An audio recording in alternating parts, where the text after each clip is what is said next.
Three, two, one. Hey, here we are again. I'm sorry we haven't been taking you along with us while we were doing the roof. We were having high winds. We had winds coming up to 45 miles an hour. And it would we wouldn't have been able to even hear what I was saying. It was so windy. We did get the roof on. If you have any questions about how to put the metal on the roof, you can check other videos that I have. The insulation's on, the trim is on. Again, other videos you can look at. But we'll go out here and take a look at what we've done, and then I'll show you what we're wanting to do on the inside. But let's look outside.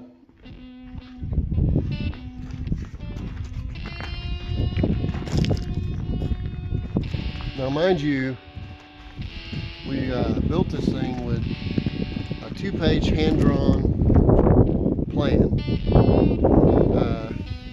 And then later, we're almost done, they sent us the nice plans, which they assumed we had, which didn't. And I'll give you both of those, and so you can use them for your own reference, even though I built it without them, and I did it right with them. So, but I'll show you all that later. But here's the way the trim looks. I ran the ridge cap first, and then ran the outside corner over top of it. Everything over this a little bit. Everything's screwed off on this side. There's a trim around the window.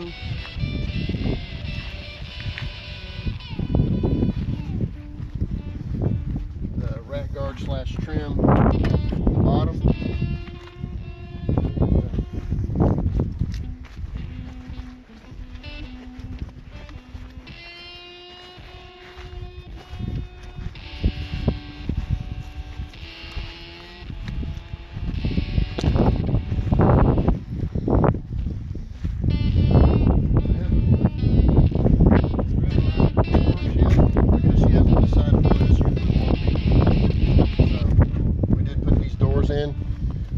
These doors are, you can turn it one way. It can use for either direction swing. It's got the handles in exactly the center, and the top and the bottom are exactly the same. You just swap it around for whichever side you want it, left or right. And there's 2 of those. 6 windows.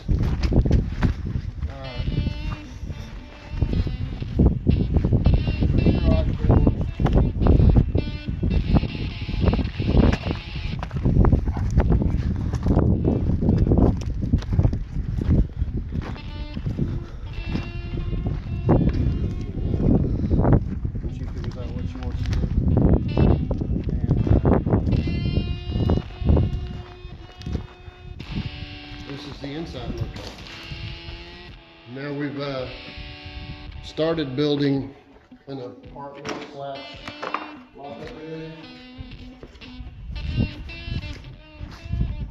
It will have 2 or 6 roof. It's framed all the way through. Has a doorway in the center. And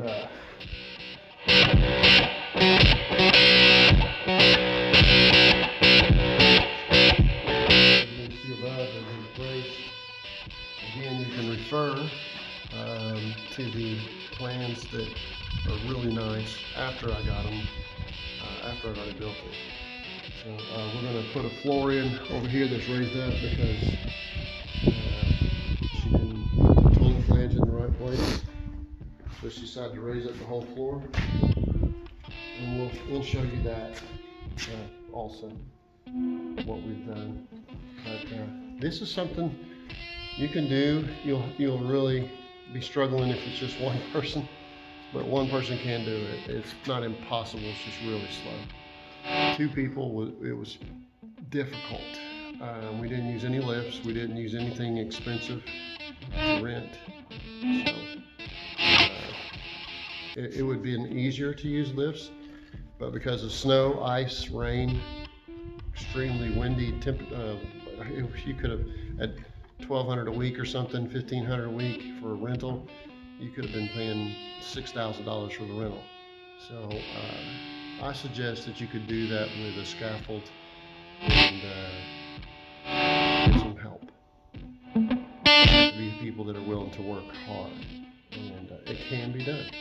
So this is I'd like to have shown you more details, but it's been extremely windy and extremely cold. So cold that the gimbal, we can't even use it today because it's so cold that the gimbal will just drop.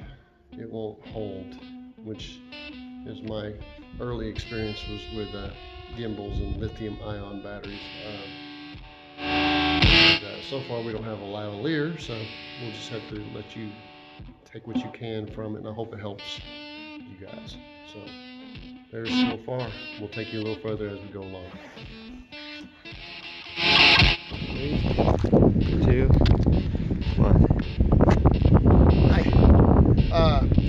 Welcome to this really cold and windy place.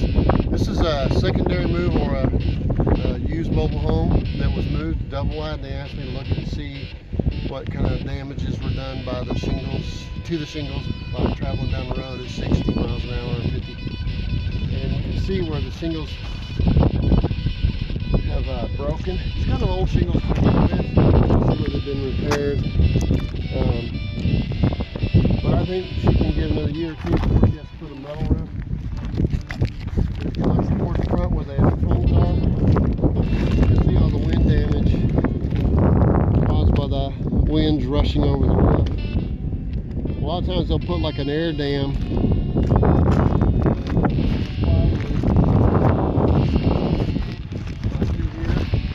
built up to try to push the wind over, but this time they didn't, and the shingles get tore off.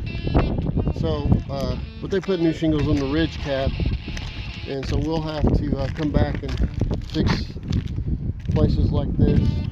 And this is what you should expect with a used mobile home with shingles. You should expect to see some damages similar to this when driving down the road.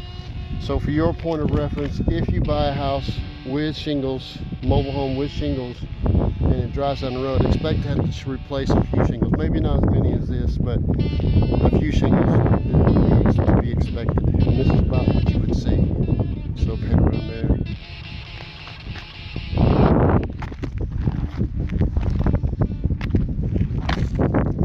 So just for your reference, if you're getting ready to buy a used mobile home, again, with shingles, you might put it in your budget to have to repair or make an arrangement with the mover if he's capable of doing that. Put that in your budget.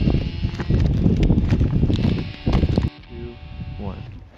Okay, just for your reference, if ever you're getting ready to work on your own double wide's crossover ductwork, I'm going to show you what that is. That's when it pushes the air from either heat or cold from one side to the other. There's some ductwork that goes from one side to the other.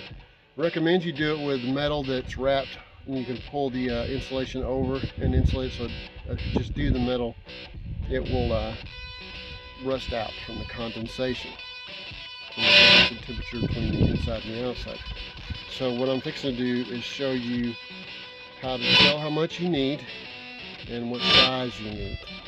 So we're going to crawl underneath here and take a look at it. Right here is evidence that this is where the condensing unit was, wiring to it. And right here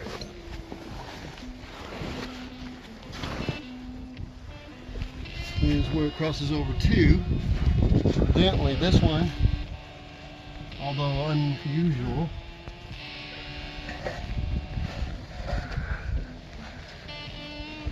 it has 2 crossovers.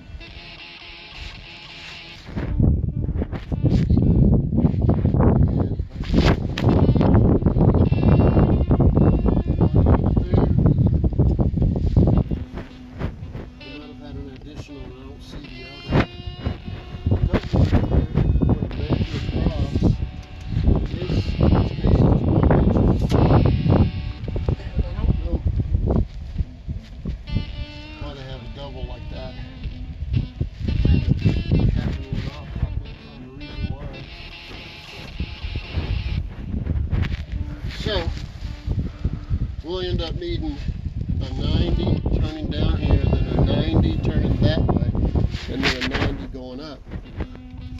So you don't want to ever be short. You want to have a little more than what you need. So, 8 foot plus whatever it takes to go up. They come in 5-foot sections. There's the Freon line. There's the gas line.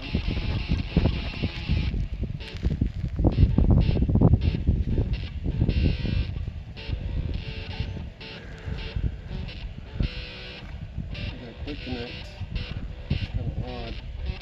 Somebody really charging for that.